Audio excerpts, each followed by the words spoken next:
Base po sa latest satellite animation ng Pag-asa ay huling namataan ang sentro ni Bagyong Krising 470 kilometers east-northeast ng Vera Catanduanes. Taglay pa rin ang lakas na hangin na 55 kilometers per hour malapit dun sa kanyang sentro at may pagbugso hanggang 70 kilometers per hour at medyo mabilis ang pagkilos nito, 25 kilometers per hour pahilaga, hilagang kanluran.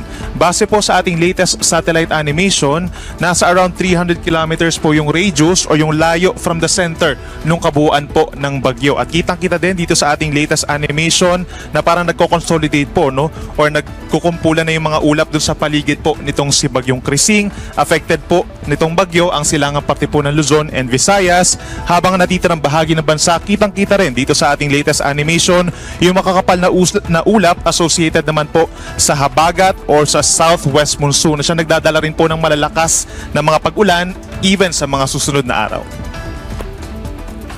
Base po sa latest track ng Pag-asa, within the next 24 hours, mananatili pa rin po dito sa may silangan ng Luzon over Philippine Sea itong si Bagyong Krising. Estimated location bukas sa umaga, 350 kilometers silangan ng Cagayan. And possible din po within today is mag-intensify pa ito as a tropical storm or possible na rin ito magkaroon ng international name habang nandito pa rin po sa mainit na karagatan ng bansa. Pagsapit naman po ng Sabado ng umaga, from bukas ng umaga hanggang Sabado ng umaga, inaasang nasa may silangan na po ito ng Northern Luzon at inaasang tatawid na rin po dito sa malaking bahagi pa ng Northern Luzon. At maaaring magkaroon ng landfall pagsapit po ng gabi bukas dito po sa mainland Cagayan at dadaanan din po possibly itong Apayao at saka yung Ilocos Norte. Nung sentro lamang po, no, ang pinag-uusapan natin ay sentro, pero yung kabuuan po ng bagyo, inuulit natin, nasa 300 kilometers yung radius or around 600 kilometers yung kabuuang lawak o yung diametro.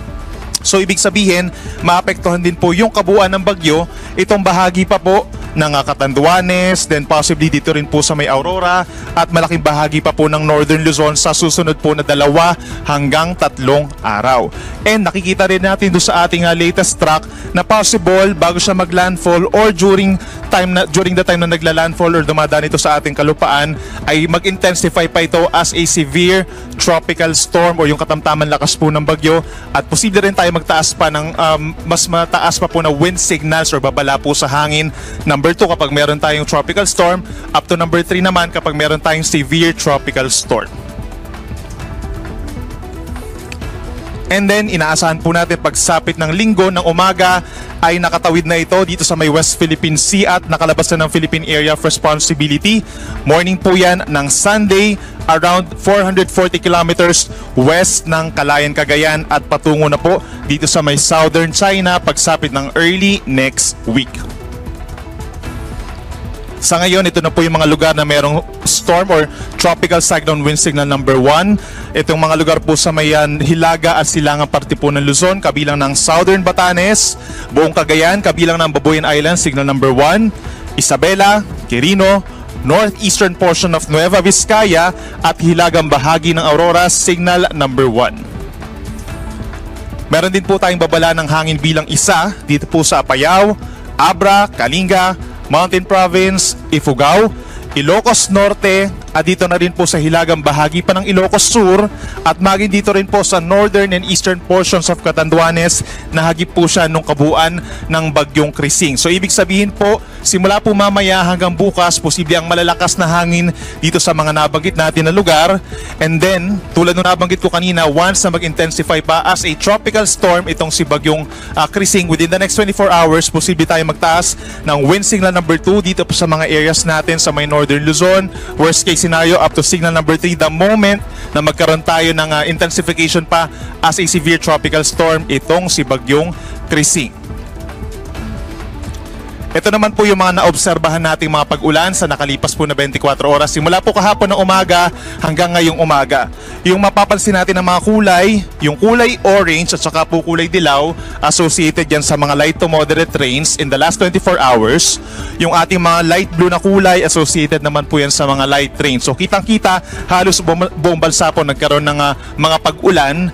But then, kung mapapansin natin yung concentration ng ulan, actually hindi po dito sa may silangang parte, no? For the last 24 hours, yung habagat yung nagkokos po ng pinakamatitinding ulan, lalo na dito sa may Mimaropa, Western Visayas, Negros Island Region, and Zamboanga Peninsula. Pero ine-expect po natin simula ngayong araw hanggang bukas, magiging matindi na rin po yung mga pag-ulan natin dito sa may silangang parte ng bansa habang papalapit itong si Bagyong Krising dito sa may Luzon. So ito yung ating weather advisory or yung forecast rainfall for 24 hours regarding dito kay Bagyong Krising at sa hanging habagat. Kung mapapansin po nila, inuulit natin, hindi tayo dapat magpo-focus lamang dito sa may silangang parte ng Luzon kung saan pinakamalapit yung bagyo. Nandito pa rin yung highest concentration ng mga pag-ulan natin within the next 24 hours dun sa mga lugar na malayo sa bagyo dahil pa rin sa habagat.